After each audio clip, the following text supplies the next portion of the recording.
పరమోత్కృష్టమైనటువంటి రోజు భీష్మ ఏకాదశి. మాఘమాసంలో వచ్చేటటువంటి శుక్లపక్షంలో వచ్చేటటువంటి ఏకాదశి. ఈనాడు భీష్ముడు పరమాత్మలో సాయుధ్యం పొందినటువంటి రోజు. నాకు కలిగినటువంటి పాపం ఏ విధంగా పోతుంది అని బాధపడుతున్నటువంటి సమయంలో ధర్మ సూక్ష్మాలు తెలుసుకోవడం కోసమని కురుక్షేత్రంలో అంపశయ్య మీద పడుకునున్నాడయ్యా మహానుభావుడు భీష్ముడు. అక్కడికి వెడదాం పదా అని కృష్ణ భగవానుడు ధర్మరాజుని తీసుకుని వెళ్ళినప్పుడు ధర్మములను ఉపదేశం చేసి ఆయన అనంత బ్రహ్మమునందు కలిసిపోయినటువంటి సంఘటన మాత్రమే వివరించారు. అప్పుడు కృష్ణ భగవాను ఆయన చేసిన స్తోత్రం ఎందుచేత అని అంటారేమో. భీష్మాచార్యుల వారు యుద్ధరంగంలో పడిపోయారు. పడిపోయినప్పుడు ఒళ్ళంతా కూడా అంగుళం చోటు లేకుండా కొట్టారు బాణాలతో. కొడితే ఆయన రథం మించి కింద పడిపోయినప్పుడే బాణములతో కూడినటువంటి శయ్య మీద పరున్నట్టు పరున్నారు. కానీ తలకి వెనక నుంచి బాణాలు కొట్టరు కదా, తల వేలాడిపోయింది ఇలా వెనక్కి. అది నిజంగా కొంచెం హృదయ విదారకమైనటువంటి దృశ్యమే. మహానుభావుడు భీష్ముడంటే మరి తల వేలాడిపోతే అర్జునుడు చూశాడు. చూసి ఆయన తలకి దెబ్బ తగలకుండా ఆయన తలకి తలగడగా బాణములను ఏర్పాటు చేశాడు. చేస్తే భీష్ముడు అర్జునుడిని పిలిచి అన్నాడు, ఈ పని నువ్వు చేసి ఉండకపోతే నీ మీద నేను శాపవాక్యాన్ని ప్రయోగించి ఉండేవాణ్ణి అన్నాడు.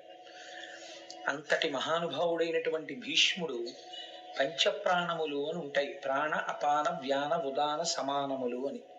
అటువంటి వాటిని మకర సంక్రమణం వెళ్ళిపోయిన తరువాత సూర్యుని రథం ఉత్తర దిక్కుకు తిరుగుతుంది. అంటే ఇవాల్టి రోజు రథసప్తమి. అందుకే మనం జిల్లేడాకులు రేగుపండు తల మీద పెట్టుకుని స్నానం చేస్తాం. అలా ఎందుకు పెట్టుకోవాలి అంటే పెద్దలు చాలా గొప్ప గొప్ప విషయాలన్నింటినీ కూడా అందులో నిక్షేపించారు. మనం తలస్నానం ఇప్పుడు మళ్ళీ అందులోకి పెడితే అదొక పెద్ద విషయం అయిపోతుంది. తలస్నానం చేస్తాం. ఈ రథసప్తమి నాడు ఆయన మొట్టమొదటి ప్రాణాన్ని ఉపసంహారం చేశారు అంటారు. అందుకని లేదా యోగ విద్యతో బొటనవేలి దగ్గర నుంచి ప్రాణాలని వెనక్కి తీయడం ప్రారంభం చేసినట్టు కాదు. తర్పణ ఇవ్వాలంటే ఒక ప్రాణం వదిలిపెట్టేయాలి. కాబట్టి రథసప్తమి నాడు మొట్టమొదటి ప్రాణాన్ని విడిచిపెట్టారు. కాబట్టి అష్టమి తిథి నాడు, భీష్మాష్టమి నాడు మనుష్య జాతిలో మనుష్యుడిగా పుట్టినటువంటి ఎవరైనా సరే భీష్మాచార్యుల వారికి తర్పణ ఇవ్వవలసిందే. చిత్రం ఏంటంటే రేపటి రోజున తలస్నానం చేసి భీష్మాచార్యుల వారికి తర్పణ ఎందుకు ఇవ్వాలి అని అడిగారు. తర్పణ కొడుకిస్తాడు.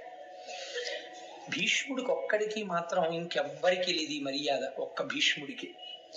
ఎందుకు ఇవ్వాలి అని అడిగారు. రేపటి రోజున ఎవరు భీష్మాచార్యుల వారికి తర్పణ విడిచిపెడతారో వాళ్ళకి 2 ఫలితాలు చెప్పారు. పుత్ర సంతానం ఈశ్వరానుగ్రహంగా పొందినటువంటి వారైతే వారు రేపటి రోజున తర్పణ విడిచిపెడితే ఈ ఏడాదిలో వాళ్ళ వల్ల తెలిసి కాని తెలియక కాని జరిగినటువంటి పాపరాశిని ధ్వంసం చేస్తారు. ఏడాదిలో జరిగిన పాపాలు ఇంకా ఖాతాలో ఉండవు. 2, సంతానము లేని వారు ఉంటే రేపటి రోజున నువ్వులతో కలిపి తర్పణ విడిచిపెట్టాలి. అలా విడిచిపెడితే వచ్చే భీష్మేకాదశికి నువ్వులతో విడిచిపెట్టవలసిన అవసరం లేకుండా కొడుకుంటాడు అని శాస్త్ర ప్రమాణం. ఎన్నో చోట్ల ఈ విషయం ప్రస్తావన చేశారు పెద్దలు. భీష్మాష్టమి నాడు తప్పకుండా తర్పణ విడిచిపెట్టి తీరవలసినదే, లేకపోతే మనుష్యుడుగా పుట్టడమే హేయమైన విషయం అయిపోతుంది అని. అలా తర్పణ విడిచిపెట్టేటప్పుడు దానికి సంబంధించినటువంటి శ్లోకం లేకుండా విడిచిపెట్టకూడదు. కాబట్టి 2 శ్లోకములు ఉంటాయి. ఆ శ్లోకములను చెప్తూ విడిచిపెట్టాలి. ఏ గోత్రంలో పుట్టాడు ఆయన, ఏ ప్రవర కలిగినటువంటి వాడు, ఏ కారణం చేత మీరు తర్పణ ఇస్తున్నారు అన్నది చెప్పాలి. అదే వైయాఘ్రపద్య గోత్రాయ. వైయాఘ్రపద్య గోత్రం భీష్మాచార్యుల వారిది. అందుకని వైయాఘ్రపద్య గోత్రాయ సాంకృత్య ప్రవరాయ చ గంగాపుత్రాయ భీష్మాయ ఆజన్మ బ్రహ్మచారిణే అపుత్రాయ దదాం ఏ తదుదకం భీష్మవర్మణే వసునామవతారాయ శంతనోరాత్మజాయ చ అర్ఘ్యం దదామి భీష్మాయ ఆబాల్య బ్రహ్మచారిణే అని చెప్పాలి.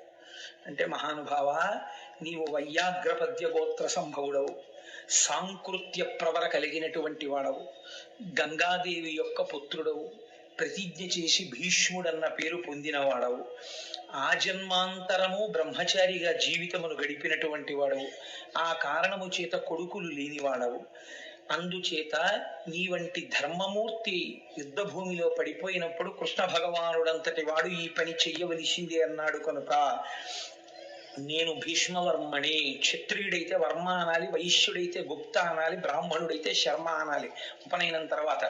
అందుకని ఓ భీష్మవర్మ, మీకు మేము తర్పణ విడిచిపెడుతున్నాం. వసునాం అవతారాయ, అష్టవసువులలో ఒకడవైనటువంటి వసువు యొక్క అవతారమూర్తి. శంతనోరాత్మజాయత, తండ్రి సంబంధం చెప్పాలి. అందుకని శంతన మహారాజు యొక్క కుమారుడా, అర్ఘ్యం దదామి భీష్మాయ, మీకు అర్ఘ్యం విడిచిపెడుతున్నాం. ఆ బాల్య బ్రహ్మచారిణి, బాల్యము నుండి బ్రహ్మచర్యమునందు ప్రవర్తించినటువంటి ఓ మహాభాగుడా, మీకు అర్ఘ్యమును విడిచిపెట్టాము అని చెప్పి విడిచిపెట్టాలి. ఒకనమ్మ చక్కగా మీ అందరూ చదివి రేపటి రోజున అర్ఘ్య ప్రదానం చెయ్యండి. దానివల్ల మనకి ఎంత మేలు కలుగుతుందో. మళ్ళీ మళ్ళీ రమ్మంటే వచ్చే తిథులు కావు ఆ తిథులు. అటువంటి తిథుల యందు మనం తప్పకుండా ఆ పని చెయ్యాలి. అసలు మీకు నేను ఒక రహస్యం చెప్తే ఆశ్చర్యపోతారు. శాస్త్రంలో కొడుకు పుట్టలేదు లేదా పోని సంతానమే కలగలేదు అని బెంగ పెట్టుకున్న వాళ్ళు ఉంటే ఏం చేయిస్తారో తెలుసా అండి పెద్దలు? రేపటి రోజున తన తండ్రికే పెడితే ఎలా పెడతారో అలా భీష్మాచార్యుల వారి ప్రవర చెప్పి తద్దినం కూడా పెడతారు. ఖచ్చితంగా కొడుకు పుడతాడు. ఈ వ్రతం చాలా గంభీరమైన వ్రతం. అందుకే లోకంలో పెద్దలు ఏం చెప్తారంటే, స్వామి పుష్కరిణీ స్నానం, సద్గురోహపాద సేవనం, ఏకాదశి వ్రతం చాపి త్రయం అత్యంత దుర్లభం. ఈ మూడు చెయ్యలేరు అని చెప్తారు. ఎందుకు చెయ్యలేరు? స్వామి పుష్కరిణీ స్నానం అక్కడికి వెడతాడు, ఆనంద నిలయం చుట్టూ 100 మార్లు తిరుగుతాడు, కానీ పుష్కరిణిలో స్నానం చేద్దామన్న ఊహ వాడికి రానే రాదు. సద్గురోహ పాద సేవనం, సద్గురువు పాదములు పట్టుకునే అవకాశం ఇవ్వడు. ఎందుకు ఇవ్వడు? ఒక్కటే కారణం, నాకు అసలు కాళ్ళ నొప్పులే ఉండవంటాడు. ఆయన అసలు కాళ్ళు పట్టించుకోవడం ఆయన జన్మాంతరంలో ఆయన చేయడు. కాబట్టి అసలు గురువు గారి కాళ్ళు పట్టే అదృష్టం నీకు ఎప్పుడు వస్తుంది? నువ్వు ఆయన కాళ్ళు నిప్పిడితే కదా నువ్వు వెళ్ళి పట్టుకోవడానికి. కాబట్టి ఆయన కాళ్ళు పట్టుకునే అదృష్టం ఉండదు. సద్గురు పాద సేవనం. ఏకాదశి వ్రతం చాపి, ఏకాదశి వ్రతము చెయ్యలేడు. ఎందుకు చెయ్యలేడో తెలుసా అండి? మీ అబ్బాయికి ఉద్యోగం వస్తుంది, సత్యనారాయణ వ్రతం చెయ్యి చేస్తాడు. మీ అమ్మాయికి పెళ్ళి అవుతుంది, వ్రతం చెయ్యి చేస్తాడు. నువ్వు చచ్చిపోయేటప్పుడు ఈశ్వరుడు గుర్తొస్తాడు. చచ్చిపోయేటప్పుడు ఎలా ఉంటుందో అలా ఊహించుకుని వ్రతం చెయ్యి అంటే, ఇప్పుడు వద్దులేని తర్వాత చేస్తానండి. ఏకాదశి వ్రతం ఎందుకు చేయిస్తారో తెలుసా అండి? ఉపవాసం, అన్నం తినకూడదు. అన్నం తినకపోవడం కాదు, అన్నాన్ని పచనం చెయ్యడానికి కావలసిన సంభారములను స్పృశించి పచన ప్రయత్నమునందు నిమగ్నము కాకూడదు. అంటే ఏకాదశి నాడు ఉపవాసం ఉండి ద్వాదశి నాడు కాకరకాయ పులుసు పెట్టి వండుకుందామా, వేపుడు చేసుకుందామా అని ఆలోచించకూడదు. ద్వాదశి పాలన కోసం ఏకాదశి నాడు కాయగూరలు తరుక్కోకూడదు. ద్వాదశి నాటికి పనికొస్తుందని ఇవాళ పప్పు నానపోయకూడదు. అంటే అసలు మీ శరీరమును పోషించుకోవడానికి కావలసిన ఏ పనిని ఏకాదశి నాడు చేయకూడదు. నిర్జలోపవాసం ఎందుకు చేయిస్తారో తెలుసా అండి? మనుష్యులలో 199 మంది తెలిసే వెళ్ళిపోతారు. అకస్మాత్తుగా అనాయాసంగా వెళ్ళడం మహాదృష్టవంతులకి తప్ప జరగదు. సాధారణంగా 199 మంది వెళ్ళే మార్గం ఏమిటంటే, రెండిటిని ఎండగట్టి పంపుతారు. ఒకటి నీరివ్వరు, 2 అన్నం పెట్టరు. ఎందుకని అంటారేమో, తీసుకెళ్ళి ఎక్కడ పడుకోబెడతారు ఇంటెన్సివ్ కేర్ యూనిట్ లో. వాడి కర్మ అంతా ఎక్కడ వస్తుందంటే ఇక్కడ ఒక గొట్టం పెడతారు, ఇందులోంచి ఏం పోయిరు, ఇందులోంచి ఎక్కిస్తారు. దీంతో ఏం తాకూడదండి అంటారు, దీంతో ఏమీ తినకూడదండి అంటారు. ఇందులోంచి వెళ్ళిందే ఆహారం, ఇందులోంచి వెళ్ళిందే పానీయం. ఫోన్లేండి, ఇప్పుడు మాకు వచ్చిన నష్టం ఏంటి, ఏదో ఒకటి ఎక్కుతుందిగా చచ్చిపోంగా అంటారేమో. ఓ 8 బెడ్స్ వేస్తారు అక్కడ. అకస్మాత్తుగా వీడికి పెటిడ్రిన్ ఇంజక్షన్ ఇచ్చి వీడు పడుకుని ఉంటే 11ంటికి గొళ్ళుమని ఏడుపు కనపడుతుంది. 3వ బెడ్ మీద వాడిని స్ట్రెచ్చర్ మీద బయటికి తీసుకెళ్ళిపోతూ ఉంటారు. వీడికి గుండెలు గుబక్కుమంటాయి. 11 మంచాలు ఉండేవి, 3వ మంచం వాడు వెళ్ళిపోయాడు. వీడు 8వ మంచం వాడు అయితే పర్వాలేదు, వీడు 1, 2 అయ్యాడు అనుకోండి. వీడి కర్మ. నేను చూశానండి, నేను యథార్థంగా చూశాను ఒక హాస్పిటల్లో.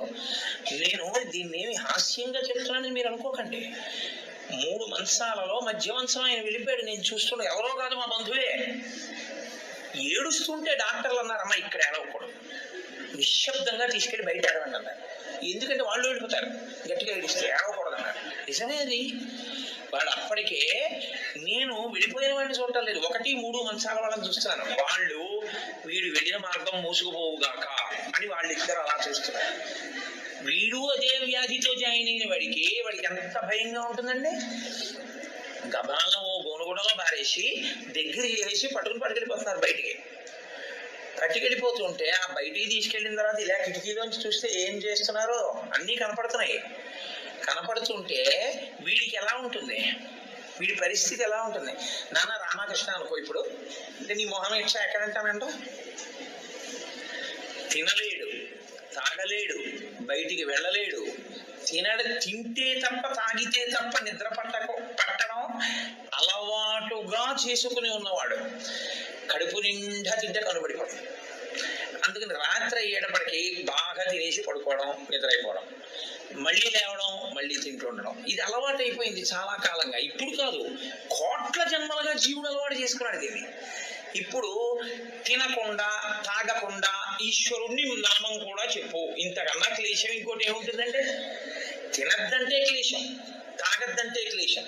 పోనీ తినద్దు తాగండం, తాగద్దు తినండం. తినద్దు తాగద్దని ఊరుకోడు భగవన్నామని చెప్పమంటే. తినద్దనేటప్పటికే ఏమవుతుందంటే ఏకాదశి నాడు ఉపవాసం చేయండి అన్నాను అనుకోండి, ఇంకో దోషి ఇవాళ తినేద్దామంటే రేపంతా ఉపవాసం అంటే. కాబట్టి తినద్దు అంటే భయం, తాగద్దు అంటే భయం. తినద్దు తాగద్దు అని ఊరుకోరు. భగవన్నామని చెప్పేటప్పుడు మనసును అలా ఈశ్వరుడు యందు నిలబెట్టు అంటారు. ఇప్పుడు ఈ 3 సాధించడం మీ పిల్లల కోసం కాదు, మీ భర్త కోసం కాదు, భార్య కోసం కాదు, ఎవరి కోసం? ఎవరికి వారి కోసం. ప్రతి పక్షంలోనూ ఒకసారి ఈ ఎక్సర్సైజ్ చేస్తే, ఈ వ్యాయామం చేస్తే, ప్రతి పక్షంలోనూ ఒకసారి రిహార్సల్ వేస్తాడు, వెళ్ళిపోయేటటువంటి పద్ధతిని ఊహ చేస్తాడు.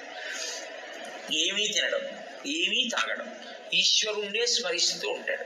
ఇప్పుడు ఇది క్లేశపడిపోతూ ఉంటుంది, మనసుని మాత్రం ఈశ్వరుని ఎందే పెట్టుంచుతాడు. ఇది బాగా అలవాటు అయిపోయింది. ఆ రోజు వచ్చేసింది, తినకూడదు తాగకూడదు, ఈశ్వరుడి మీద మనసు పెట్టాలి.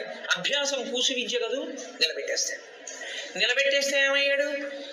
ఆఖరి ఊపిరిలో కూడా ఆయన పేరు చెప్తూ వెళ్ళిపోతాడు. మరి డాక్టర్లు ఉన్నారు కదండి, మీరు అనొచ్చు 1,000,000 మంది వైద్యులు కూడి వచ్చినా కానీ మరణమయ్యేది వ్యాధి మాన్పలేరు.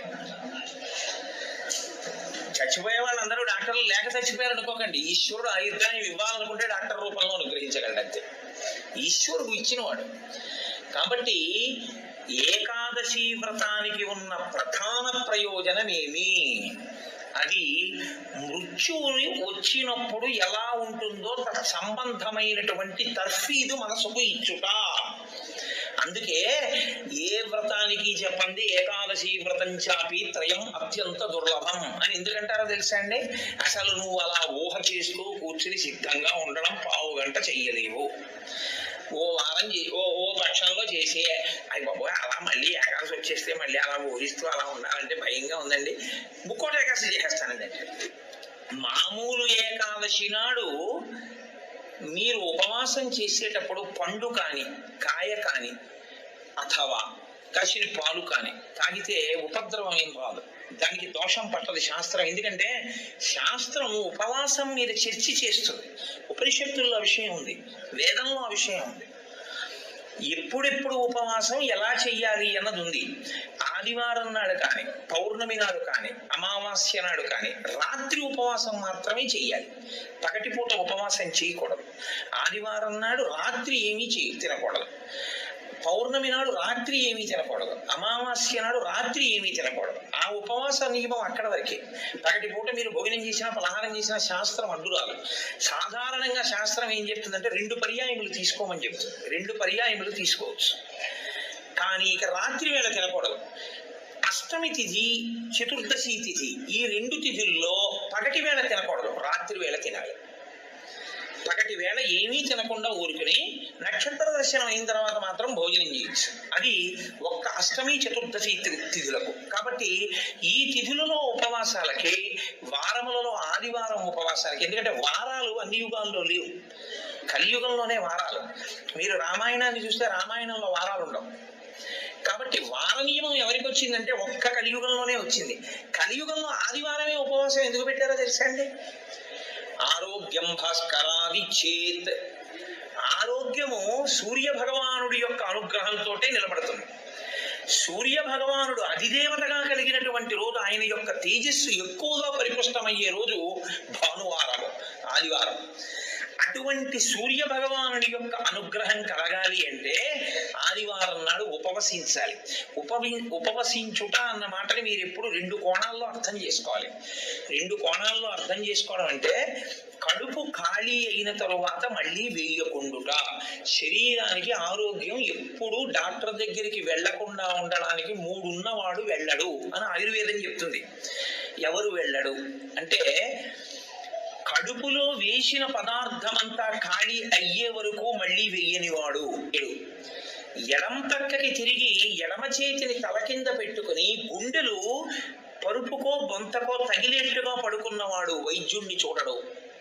కడుపులోకి పదార్థం వెయ్యకపోవడమే విషంగా మారిపోయి శరీరాన్ని పడగొట్టగలిగిన వ్యాధి ఏదైనా సంక్రమించి ఉంటే, అంటే ఓ షుగర్ పేషెంట్ అనుకోండి, ఆయన అలా ఉండిపోయాడు అనుకోండి, ఫాస్టింగ్ లో పడిపోతుంది, కోమలోకి వెళ్ళిపోతాడు. అప్పుడు ఆయన పదార్థాన్ని శరీరం నిలబెట్టుకోవడానికి కావలసినంత పదార్థాన్ని లోపలికి పంపినా ఆయన ఉపవాసం చేసిన వాడే. 8 సంవత్సరముల లోపు వాళ్ళు, 80 సంవత్సరములు దాటిన వారు ఉపవాసమును చేయరాదు.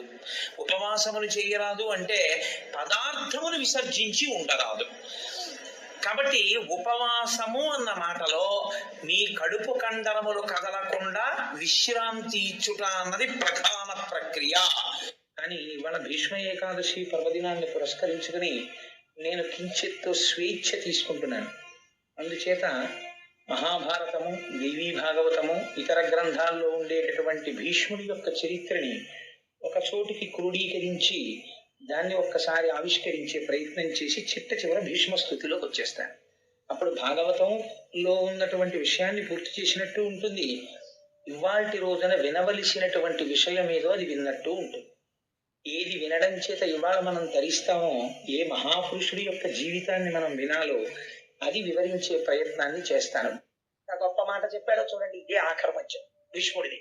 ఆయన అంటాడు, ఒక సూర్యుండు సమస్త జీవులకు తానొక్కొక్కడైతోచు పోలిక ఏ దేవుడు సర్వకాలము మహాలీలం నిజోత్పన్న సస్య కదంబంబుల సరోజములన్ నానా విధానో రూపకుడై ఒప్పుచునుండు నట్టి హరినే ప్రార్థింతు నశ్రాంతము. ఎటువంటి ఉపమానం వేశాడో చూడండి. ఒక సూర్యుండు సమస్త జీవులకు తానొక్కొక్కడైతోచు పోలిక ఏ దేవుడు సర్వకాలము మహాలీలం. ఒకే సూర్య భగవానుడు ఆకాశంలో వెలుగుతూ ఉంటాడు. నేను చూసి అంటాను సూర్యోదయం అయిపోయింది అంటాను. నా భార్య ఇంటికి అడుగు సూర్యుడు వచ్చేసాడంటుంది. ప్రతి వాడికి ఒక్కొక్క సూర్యుడిలో కనపడుతుంటాడు, కానీ ఉన్నదొక్కడే సూర్యుడు. నిజోత్పన్న సస్య కదంబంబుల హృత్సరోరుహములన్ నానా విధానో రూపకుడై ఒప్పుచునుండు నట్టి. ఇదే పొద్దున స్వామిజీ అన్నారు, ఇదే మంగళత్వం. అనేకములుగా కనపడుతుంటాడు, కానీ ఉన్నది మాత్రం ఒక్కటే పదార్థం. అనేకములుగా కనపడి ఒక్కడిగా ఉండి ఇంతమంది సూర్యులులా కనపడిన వాడు ఉన్నదొక్కడే సూర్యుడైనట్టు, అంతటా వ్యాపించిన వాడు ఒక్కడే అయిన పరమాత్మ ఎవరున్నారో ఆయన పాదార విందముల యందు నా మనస్సు నిలబడుగాక అని అంతటా వ్యాపించి ఉన్నటువంటి విష్ణు భగవాను ఆరాధన చేసి చిట్ట చివర బొటన వేలు దగ్గర నుంచి ప్రాణాల్ని లాగేసి అష్టమి నాటికి హృదయమునందు నిక్షేపించి అట్టే పెట్టాడు. ఆఖరణ విష్ణు భగవాను ఎదురుగుండా చూస్తూ భీష్ముడు చూశాడు. మనం కూడా ఇక్కడ చూడగలగాలి నేర్చుకుని. అప్పుడు మొదలుపెట్టి విశ్వం విష్ణుర్వషత్కారో భూత భవ్య భవత్ప్రభు భూత భృద్భావో భూతాత్మా భూత భావన. ఎంత గొప్పవాడో చూడండి. అప్పుడు ఆ పంజరం మీద పడుకొని అప్పటికి ఎన్నాళ్ళైపోయిందో ఆ దేహం మాత్రమే మిగిలింది. బొట్టన వేలు దగ్గర నుంచి యోగ విద్యతో తీసేశాడు ప్రాణాల్ని, హృదయమునందు నిక్షేపించి ఉంచాడు. ఆఖరణ కృష్ణ పరమాత్మని ఆపాదమస్తకం చూస్తూ విష్ణు సహస్రనామ స్తోత్రం చెప్పి ఆఖరణ వనమాలి గదీశాంగీ శంఖీ చక్రీ చనందకి శ్రీమాన్ నారాయణో విష్ణుర్వాసుదేవోభిరక్షతు, నన్న వాసుదేవుడు రక్షించుగాక అని ఆఖరణ స్వామినే తలుచుకుంటూ హృదయములో ఉన్నటువంటి తేజస్సు ఒక్కసారి పరబ్రహ్మమునందు కలిసిపోయింది. కలిసిపోయిన తర్వాత భీష్ముడి శరీరం విడిచిపెట్టేశాడు అని తెలిసింది. తెలిసి ధర్మరాజాదులు తీసుకెళ్లి ఆ శరీరాన్ని అగ్ని యందు నిక్షేపించి అంతిమ సంస్కారాన్ని పూర్తి చేశారు. అటువంటి భీష్మాచార్యుల వారికి ఒక్కరికి మాత్రమే మనుష్యలోకమునందు ఒక మర్యాద ఉంది. ఏమిటో తెలుసా అండి? ఎప్పుడు ధర్మమును ఆచరించిన మహాపురుషుడు కనుక మానవాళి తల్లిదండ్రులు ఉన్నవారు కూడా భీష్మ ఏకాదశి నాడు తప్పకుండా ఒక పని చేయవలెను. ఏమది? తలస్నానం చేసి భీష్మాచార్యుల వారికి తర్పణ ఇవ్వాలి. తర్పణ ఇవ్వనటువంటి వాడు కృతజ్ఞుడు. భీష్ముడికి తర్పణ ఇచ్చి తీరాలి, నాకు కూడా అటువంటి ధర్మము కలుగుగాక అని. తల్లిదండ్రులు ఉన్నా సరే దోషం లేదు, భీష్ముడికి ఇవ్వాలి తర్పణ, ఇచ్చి తీరాలి ప్రతివాడు. అటువంటి భీష్మ ఏకాదశి మహాపర్వదినం. అందుకని ఇవాల్టి రోజున భీష్మ స్తుతిని చెప్పుకొని భీష్ముడి యొక్క జీవితాన్ని, ఆయన చరిత్రని ఒక్కసారి చెప్పుకుందాం. ఇంత పరమపావనమైన వేళ ఇటువంటి అసుర సంధ్య రోజున అది చెప్పుకుంటే మన జీవితాలు సార్థకత చెందుతాయని ప్రసంగాన్ని ఇవాల్టి రోజు చేశాను భీష్మస్తుతి. రేపటి రోజు ద్వాదశి. మనకి భాగవతంలో ఒక నియమం ఉంది, ధ్రువోపాఖ్యానము అని ఒక ఉపాఖ్యానం ఉంది. మిగిలినవి ఎప్పుడైనా వినొచ్చు. కొన్నింటికే కొన్ని నియమాలు ఉంటాయి. అందులో అన్నిటికన్నా చాలా గొప్ప నియమం ఏమిటో తెలుసా అండి? మీరు క్రతువు చేసేటప్పుడు ఒక పుణ్యదినం నాడు ఒక వ్రతం చెయ్యమంటే మీ మనస్సు అక్కడ ఉండొచ్చు, ఉండకపోవచ్చు.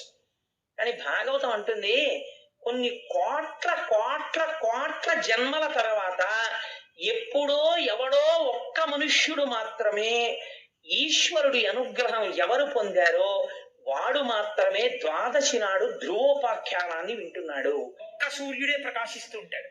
కానీ ఆ ఒక్క సూర్యుడే ఎవరు చూస్తే వాళ్ళకే ఒక సూర్యుడిలా కనబడుతుంటాడు. నాకు అదిగో సూర్యుడు అంటారు, నమస్కారం చేస్తారు. పక్కన ఉన్న వాడికి ఆయన సూర్యుడు. ప్రతి వాళ్ళకి నేను చూస్తున్న సూర్యుడు అనుకుంటూ ఉంటాడు. ఎవరికి వాళ్ళకి నేను చూస్తున్న సూర్యుడు అనిపించినట్టే ఈ లోకంలో ఉన్నటువంటి సమస్త జీవుల యొక్క హృదయ పద్మముల యందు ప్రకాశించేటటువంటి ఆ పరమేశ్వరుడే రాశీభూతమై ఇదిగో ఇక్కడ కృష్ణ భగవానుడుగా నిలబడున్నాడు. ఆయన ముఖార విందములు చూస్తూ ఆయనకి నమస్కరిస్తూ ప్రాణోత్క్రమణమై నేను ఆయనలో కలిసిపోతున్నానని తన తేజస్సుని కృష్ణ పరమాత్మలో కలిపి భీష్మాచార్యుల వారు మహానుభావుడు ధన్యుడయ్యాడు. ఎక్కడెక్కడ భీష్మస్తుతి వింటారో అక్కడక్కడ కృష్ణానుగ్రహం కలుగుతుంది. అంత గొప్ప స్థితి. అందున ప్రాణోత్క్రమణ సమయంలో కృష్ణ పరమాత్మ యొక్క ముఖార విందాన్ని చూస్తూ భీష్ముడు చేసినటువంటి స్తోత్రం. ఆయన ఒక మాట అంటారు, ఈ పద్యం బాగా జ్ఞాపకం పెట్టుకోవలసినటువంటి పద్యం. భీష్ముడి దగ్గరికి వెళ్ళి చెప్పారు ప్రాణోత్క్రమణానికి ముందు, అయ్యా ఉప పాండవులందరూ చచ్చిపోయారు, అశ్వత్థామ చంపేశాడన్నాడు. ఆయన అన్నాడు, రాజట ధర్మజుండు సురరాజసుతుండట ధన్వి శాస్త్రవోద్వేజకమైన గాంధీవము విల్లుయట సారథి సర్వభద్ర సంయోజకుడైన చక్రియట ఉగ్రగదాధరుండు భీముడయ్యాజికి తోడువచ్చునట ఆపద కల్గుటకేమి చిత్రమో. ఎంత గొప్ప పద్యం అండి. ఆయన అన్నాడు, ఏమయ్యా ఆపద వచ్చిందా పాండవులకి? ఆపద అన్న మాటకు అర్థం అదే. రాజట ధర్మజుండు, ఇప్పుడు దుర్యోధనుడు కాడు, రాదు, ధర్మరాజు గారే రాదు, ఎందుకంటే శత్రువులందరూ చచ్చిపోయారు. సురరాజసుతుండట ధన్వి, సాక్షాత్తుగా దేవేంద్రుడి యొక్క కుమారుడు అర్జునుడు. శాస్త్రవోద్వేజకమైన గాంధీవము విల్లుయట, శత్రువుల్ని చంపేయడానికి ఉపయోగపడేది కాదు గాంధీవం అంటే. కేవలం గాంధీవమునకు కట్టబడినటువంటి వింటినారిని టంకారం చేసినంత మాత్రం చేత కొన్ని వేల మందిని ఎదుర్కోకు చచ్చిపోతారు. విరాట పర్వంలో గాంధీవం యొక్క వైభవాన్ని వర్ణిస్తారు. అంత గొప్ప గాంధీవాన్ని పట్టుకుంటాడు.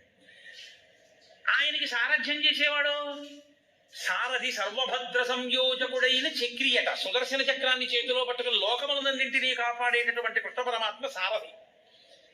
అటువంటి వాడికి ఉగ్రగదాధరుండు భీముడై యాజికి తోడువచ్చునట.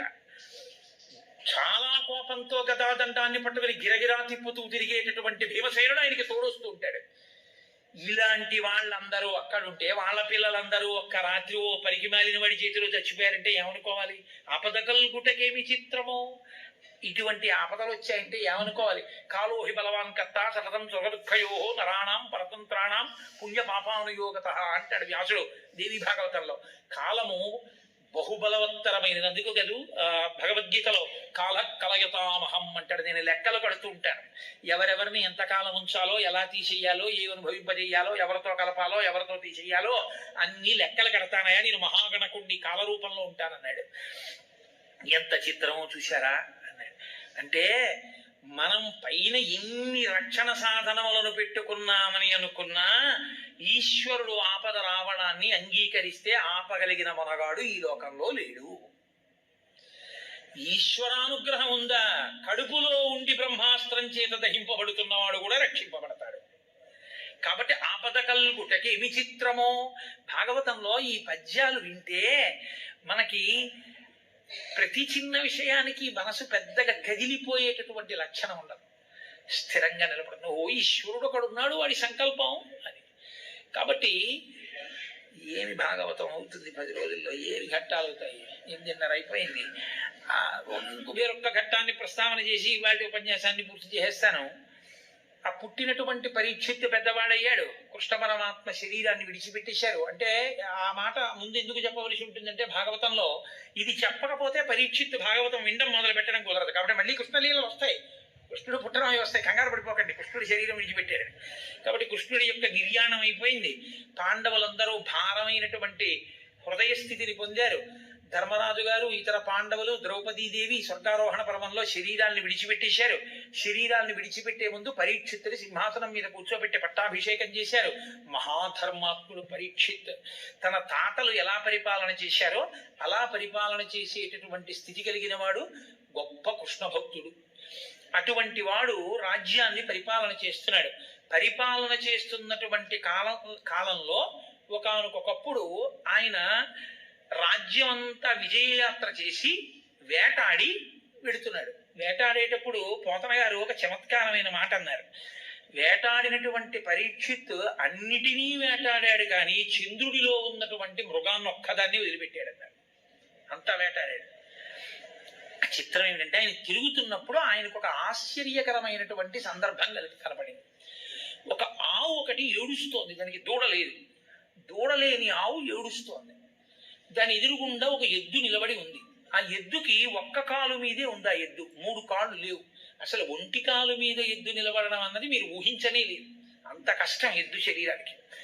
అది ఒక్క కాలుతో నిలబడితే ఈ ఆవు ఏడుస్తూ ఆ ఎద్దుని పలకరిస్తోంది. భూమాత గోమాతగా రూపాంతరం చెందింది. భూమియే గోవుగా నిలబడింది. ధర్మమే వృషభంగా నిలబడింది. ఇప్పుడు ఈ భూమాత ఆ గోమాతతో, అంటే భూమి ధర్మాన్ని అడుగుతోంది. ఈ లోకంబున పూర్వము 4 పాదముల నీవు నడతవు, శ్రీలనీసుడులేమిని కాలముచే నీకు ఒంటి కాలయ్య కదే అంది. ఈ లోకంలో పూర్వం నువ్వు 4 పాదాలతో నడిచావు. ధర్మమును ఎద్దుగా సంకేతించినప్పుడు ధర్మానికి ఉండేటటువంటి 4 పాదాలే సత్యము, శౌచము, దయ, తపస్సు. 4. ఇందులో 3 పాదాలు పోయాయి. 3 పాదాలు పోయాయి అంటే ఎందుకు పోయాయి ధర్మము అంటే, 3 పాదములు ఒక్కొక్క గుణం చేత నశించిపోయి. తపస్సు దేని చేత నశించిపోయింది అంటే, ఎప్పుడూ తపస్సు చేసేటటువంటి వాళ్ళు నేను గొప్పవాణ్ణి అన్న మాట చెప్పించుకోకూడదు. అలా చెప్పించుకున్న కారణం చేత కలియుగంలో తపస్సు భ్రష్టమైపోయింది. 2వది శౌచం. ప్రతి విషయాన్ని పట్టించుకునేటటువంటి లక్షణం రావడం వల్ల సంగము చేత శౌచము పోయింది. ఇక దయ ఎందుకు నశించిపోయింది అంటే, ప్రతి వారి యందు ఏదో ఒక కారణానికి అహంకారం పెరిగిపోయి దయ నశించిపోయింది. ఇక మిగిలినది సత్యం ఒక్కటే. సత్యము మార్పు చెందనది పరమాత్మ. అందుకని ఆ ఒక్క పాదంతోనే ఆ గోవు నిలబడింది. అందుకని ఆ ఆవు చూసింది, ధర్మం ఎంతకాలం ఉంటుందో అంతకాలం భూమి భరించగలదు. ధర్మం లుప్తం అయితే బరువు అన్న మాట లోకంలో ఉండేటటువంటి జనుల వలన, జంతువుల వలన కాదు. ధర్మం నశించిపోతే భూమికి బరువు. ధర్మం ఉంటే ఎంతమంది ఉన్నా భూమికి బరువు కాదు. అందుకని శ్రీలనీశుడులేమిని కాలముచే నీకు ఒంటి కాలయ్య కదే. ఒకానొకప్పుడు కృష్ణ పరమాత్మ చక్కటి శ్రీచిహ్నములతో కూడినటువంటి పాదములతో ఈ భూమి మీద తిరుగాడాడు. అటువంటి కృష్ణ పరమాత్మ అవతార పరిసమాప్తి చేశాడు. ఆ కారణం చేత నీకు 3 కాళ్లతో నువ్వు 3 కాళ్ళు పోగొట్టుకుని ఒంటి కాలితో తిరుగుతున్నావు. నిన్ను చూస్తే నాకు ఎంతో బాధగా ఉంది, నా కన్నుల నీరు కారుతోంది. నిన్ను ఆ ఒక్క కాలుతో కూడా ఉండకుండా చెయ్యడం కోసమని ధర్మమునకు కట్టుబడిన వారిలా నటించేటటువంటి వారు పట్టి ఆ కాలు కూడా తెగ్గొట్టేస్తారని ఏడుస్తున్నాను. నీకు 3 కాళ్ళు లేవు అని నీ గురించి ఏడవట్లేదు, నీకు 3 కాళ్ళు పోయాయి అని నేను ఎందుకు ఏడుస్తున్నానో తెలుసా? నీకు ఈ 3 కాళ్ళు పోయిన కారణం చేత రాబో కాలంలో ఎవరెవరు ఏది భరించాలో దాన్ని వదిలేస్తారు. మొట్టమొదట భరించవలసినటువంటి వాడు భర్త భార్యని భరించాలి. కానీ ఆయన భార్యని విడిచిపెట్టి అన్య స్త్రీ యందు మనసుని లగ్నం చేస్తాడు. వైక్లభ్యం వల్ల వచ్చేటటువంటి మొట్టమొదటి లక్షణం భర్త భార్యని వదిలిపెడతాడు. తల్లిదండ్రుల్ని పోషించవలసినటువంటి కర్తవ్యం ఉన్న పిల్లలు తల్లిదండ్రుల్ని పోషించరు. ప్రజల్ని రక్షించవలసినటువంటి ప్రభువులు భోగలాలసులై తిరుగుతారు తప్ప ప్రజల గురించి పట్టించుకోరు. యజ్ఞయాగాది క్రతువులు విమర్శింపబడి యజ్ఞయాగాది క్రతువులు జరగవు. హవిస్సులు ఇచ్చేవాళ్ళు ఉండరు కాబట్టి దేవతలకి హవిస్సు అందదు కాబట్టి దేవతలు ప్రీతి చెందరు కాబట్టి వర్షాలు పడవు కాబట్టి లోకంలో ఉండేటటువంటి సమస్త జీవజాలము ఆకలితో అలమటిస్తుంది. నీళ్లు దొరక్క బాధపడతారు. నీరు దొరకకపోతే మళ్ళీ ధర్మం నాశనం అయిపోతుంది. ఎందుకో తెలుసా అండి? అసలు ధర్మము అన్న మాట ఎక్కడుంటుందంటే సంధ్యావందనం దగ్గర. సంధ్యావందనం చెయ్యాలి అంటే ఉండవలసినవి ఏవి అక్కర్లేదు, నీళ్లే కావాలి. ఆచమనం చేసి అర్ఘ్యం ఇవ్వద్దు. ఆ అర్ఘ్యమే శత్రువులను పడగొడుతుంది. లోకంలో సూర్యోదయం కాకుండా చేసేటటువంటి శత్రువులను పడగొట్టేది అర్ఘ్యజలమే. ఆ అర్ఘ్యం ఇవ్వడానికి నీళ్లు ఉండాలి. నీళ్లే లేకపోతే ఇంకా సంధ్యావందనాలు ఏవి? సంధ్యావందనాలు లేకపోతే ఆసురీ శక్తులు ప్రబలం కాబట్టి నీరు ఉండదు. ఇటువంటి స్థితి వస్తుంది. అందుచేత ఇప్పుడు నీకు 3 పాదములు లేని కారణం చేత దేవతలకు, ఋషులకు, పితృదేవతలకు, నాకు, నీకు, నానావర్ణాశ్రమములకు, గోవులకు బాధయనుచు కుందెదననగా అంటాడు. ఈ 7 బాధపడుతుంటారు. కలియుగం రాబోతోంది. అప్పటికి ద్వాపర యుగం పూర్తయిపోతోంది. ఇంకా ఈ 7 ఎప్పుడు నిత్యము క్షోభ పొందుతారు. ఎవరంటే దేవతలకు. ప్రతివాడు దేవతల్ని విమర్శించేవాడే. తెలిసి తెలియని ప్రతివాడు దేవతల్ని ధిక్కరించి జీవించేవాడే. ఒక్కడు హోమం చేసేవాడు ఉండడు, యజ్ఞం చేసేవాడు ఉండడు, యాగం చేసేవాడు ఉండడు, హవిస్సు ఇచ్చేవాడు ఉండడు. వేదానికి గౌరవం క్షీణించిపోతుంది. కాబట్టి దేవతలకు, పితృదేవతలకు కష్టపడి కని పెంచి పెద్ద చేసి ఎంతో ప్రయోజకుణ్ణి చేసి తన శరీరం కూడా వాడి చేతులలో పెట్టినటువంటి అగ్నిహోత్రం చేత కాలిపోవాలనుకున్నటువంటి తండ్రి శరీరాన్ని విడిచిపెట్టిన రోజు జ్ఞాపకం పెట్టుకుని అన్నదమ్ములందరూ కలిపి తద్దినం పెట్టేటటువంటి రోజు కూడా పోతుంది. దేశం యొక్క గౌరవాన్నంతటి నువ్వు ఒక బట్టలో చూసి నమస్కారం చేస్తున్నావు పతాకానికి. నిన్ను కన్న తండ్రి కాపాటి గౌరవం లేదా? నిన్ను కన్న తల్లి కాపాటి గౌరవం లేదా? వాళ్ళకి తద్దినం పెట్టవలసిన అవసరం లేదా? ఆ కడుపున పుట్టిన వాళ్ళ మధ్య ఎన్ని విభేదాలైనా ఉండొచ్చు. నీ అన్నకి 50 ఏళ్ళు వచ్చాయి, మహా బతికితే ఇంకో 20 ఏళ్ళు బతుకుతాడు. 70 ఏళ్ల కన్నా బతుకుతాడనే నమ్మకం ఏం లేదు.